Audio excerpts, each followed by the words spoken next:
Hey Smashers, welcome to your Daily Smash for Friday, September 5th, and the weekend. I'm Rick. I'm Kelly.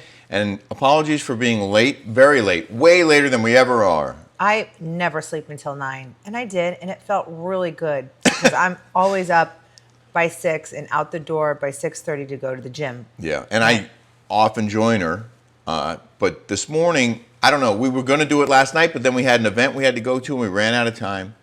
And then this morning, we were going to do a live, and forgot to set our alarms, and we just slept as late as we have in a very long time. So felt really good.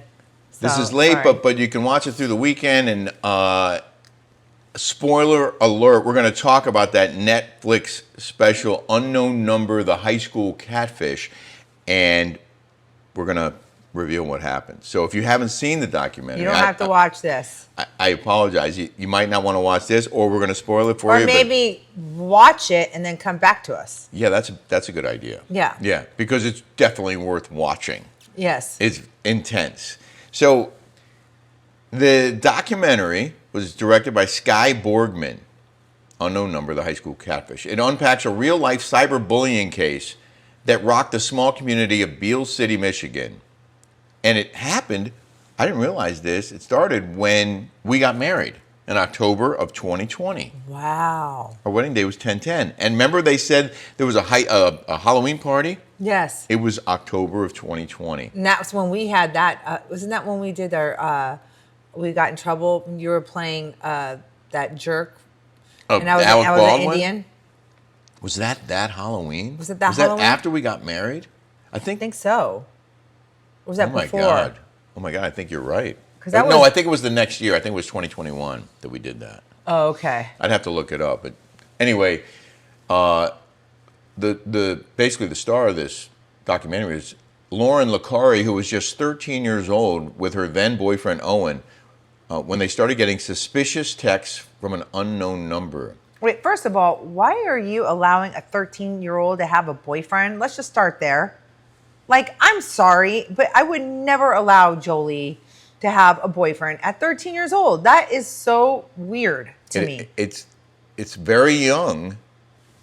I don't know if it had to do in part because they're in a small town and they were all saying how there's nothing to do there. I guess I wasn't allowed to date until I was 16. That really? was yeah. I guess you always do what your parents I was too scared to even kiss a girl until I was too at 13. 16. I mean, I guess they have little crushes and boyfriends, whatever. But this was like, they look like they were full on, like they were doing it. I assumed they were older because of all the pictures of them, like arm in arm and stuff. I was like, man, these kids are advanced. Yeah.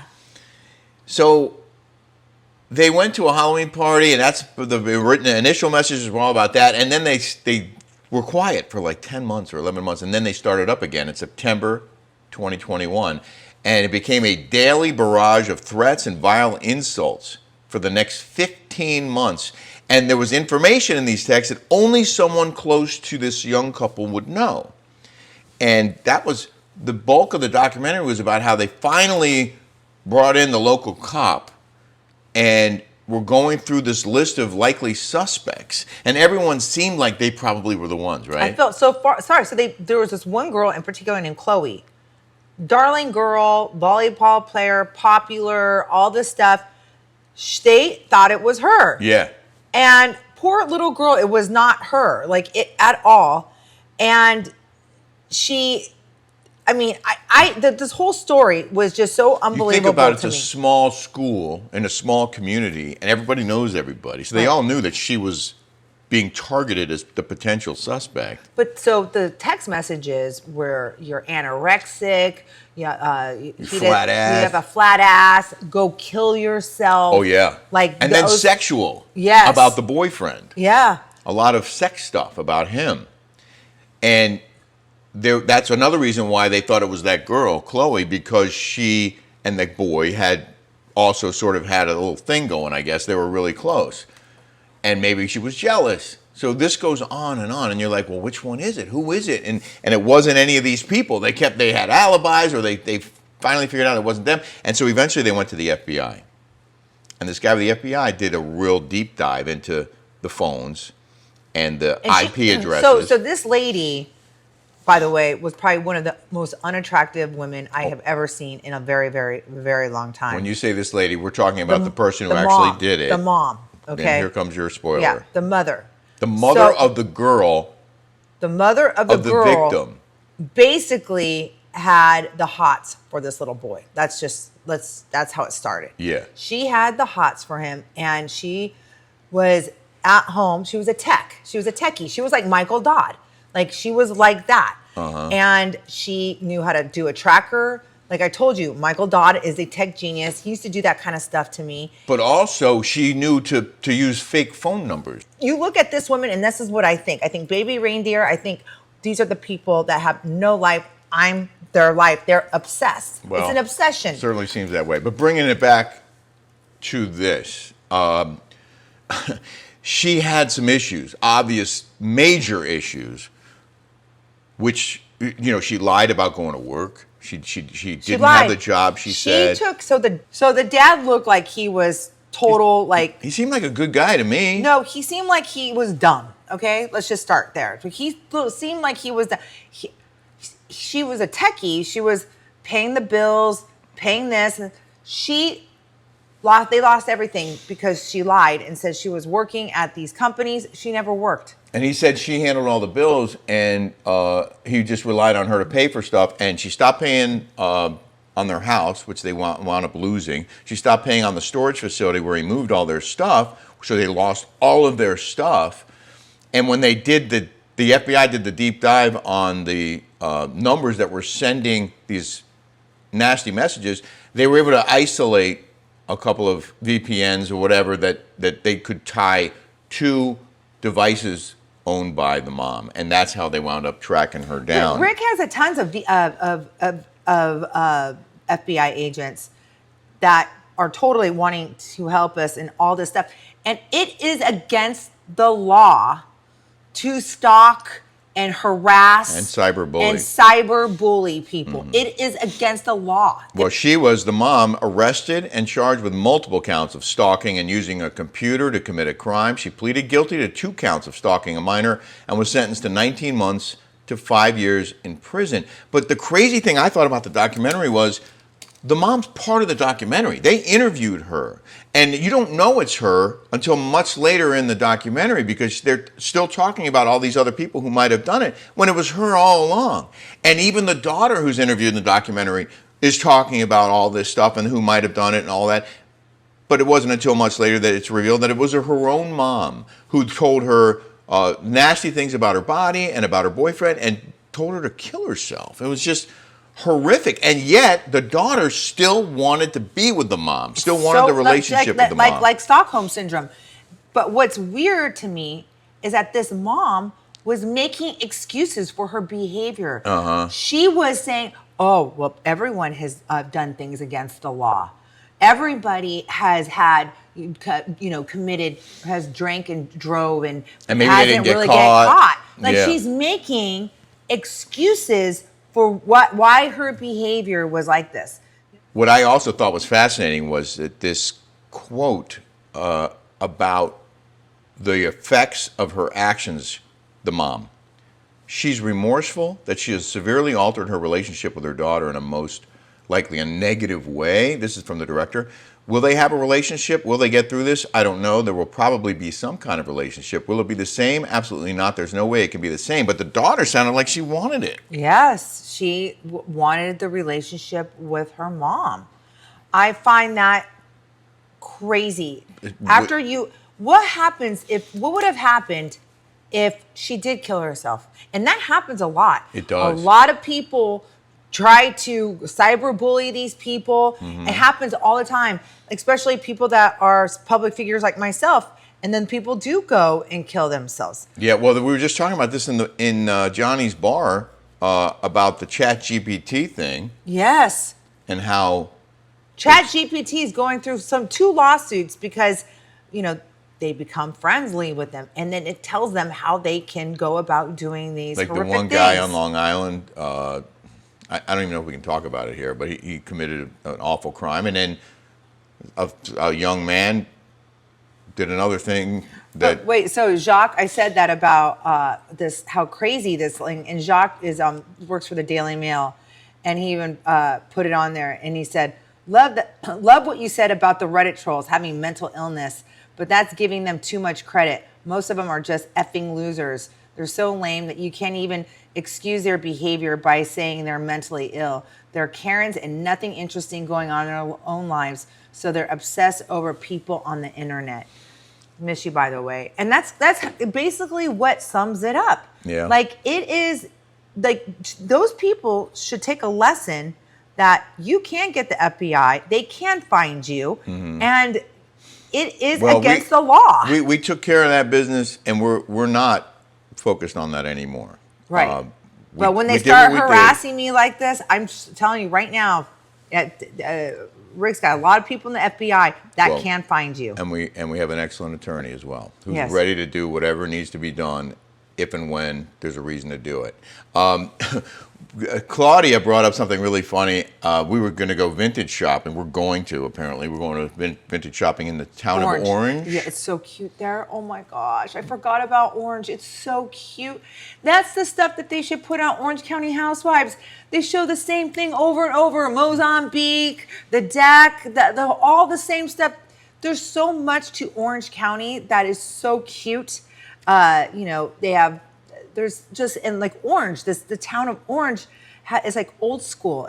They have vintage, and we were talking about how little the women were back then. Yeah. Like, we're big ass bitches right now. Like seriously. Like, I'm 5'8". She's like, it was like fat man in a little coat. She was. When you're trying on the clothes. When you're trying on the clothes, yeah. So she was like, these women were tiny back then, so small.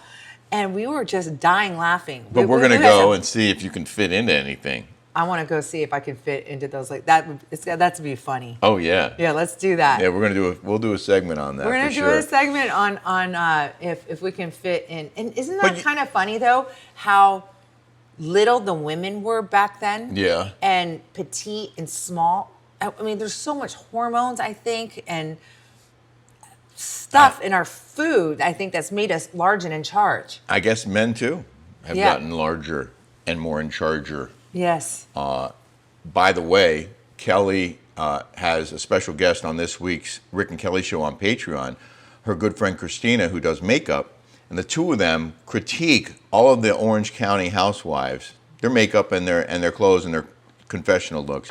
It is an amazingly entertaining half hour plus, just that segment, and we have a lot more in our Rick and Kelly show this week, so we hope you'll check it out. I was kind of mean, though, I have to say. That one look from with Gretchen? With Gretchen, with that bouffant hair with the pearls and all. I'm sorry, but she looked like Nathan Lane from The Birdcage.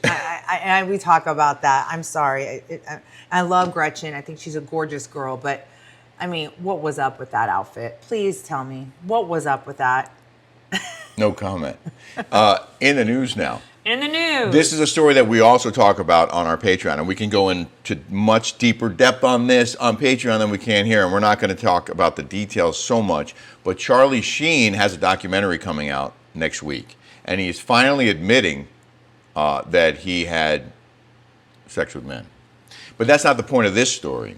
Stay in your lane, bro. Just stay in your lane. The point of this story is that he appeared on a red carpet with his ex, Denise Richards, for the first time on a red carpet in 20 years, the two of them. They were all smiles as they posed together at the premiere of Netflix's AKA Charlie Sheen documentary Thursday. These two were married from 2002 to 2006, and there they are on the red carpet. She looks so good with that facelift. Oh, my God. Wow. She looks great. They last made a joint red carpet appearance in February 2005 during the Screen Actors Guild Awards, 1 month before she filed to end their marriage. They have two daughters, Sammy, 21, and Lola, 20. They finalized their divorce in November of the following year. I guess that was back in 2005, 2007. She appears in her ex-husband's new documentary along with another of his ex-wives, Brooke Mueller, which covers the actor's career and sobriety. I talked to her on the phone. She was gonna be Orange County Housewives. She wanted to be, or was going to be? She wanted to be. I was going to bring her on as a friend, Brooke Mueller. Yeah. And she was the one that told me that he had the HIV. Wow. Like, I told you, and no one knew about it. Apparently, he paid millions to try and keep it quiet. Yes. Until he finally... She had it on video. She caught him butt-handed. She cut him butt-handed. More on that on Patreon. The Rick and Kelly Show on Patreon. You got to sign up. It starts at just $5, and you get access to all 207 or 208 of our episodes. Segments, you have so much material there. Fashion, makeup, DIY, home improvement. Interviews. We have Geraldo. And Anna from Miami next week. Yes. And a lot of great guests are coming. So we hope you'll check out our Patreon. We hope you guys have a smash-tastic weekend. We didn't promote any of your products on this. Well, no. show. What I'm freaking out about is my Soul Life. Okay, like I ran out of my magnesium. We have a little bit left. I didn't take it last night, and let me tell you, in the morning my stomach is usually flat, ready to go. But I'm telling you, my magnesium is the best on the market, hands down. It is the best I've ever had. So honestly, if you need anything in your life, you need this magnesium. I'm telling you right now. My girlfriend, Michelle Michelle Hall, I have her on there. Mm-hmm. She said her blood work, everything, her energy, all of her poop, everything is doing well because she's taking all my Soul Life minerals. Solenda, Re-Kick, Reform, Magnesium, and also there's a new calcium supplement. These are all mineral supplements. Look. They are all natural, vegan, and highly absorbable. So when you take them, they go right into your body. They come from Canada, so I'm like freaking out right now. Yeah, we need more. I'm freaking out. Like I need them. I said, Jeff, can you please send me some? This is my favorite thing of all time. Yeah. Well, it's really important that you get vitamins and minerals. And as I've said before, you don't get as many minerals from your food now because the soil has been over-farmed. And if it's not in the soil, if it's not in the soil, then it's not in the plants that grow from the soil, and you're getting a lot less of your minerals. But you can get them from Soul Life. So we hope you'll try it. SoulLife.com/Rick and Kelly. You get $20 off every bottle if you order 2 or more varieties and put it on auto order. You'll get $20 off at checkout. Do you have Solenda over there? We have a little bit of Solenda left, I don't see Solenda over there. That's the spoke in the wheel. I'll get it for you. Have a smash-tastic weekend, everybody. Bye, everybody.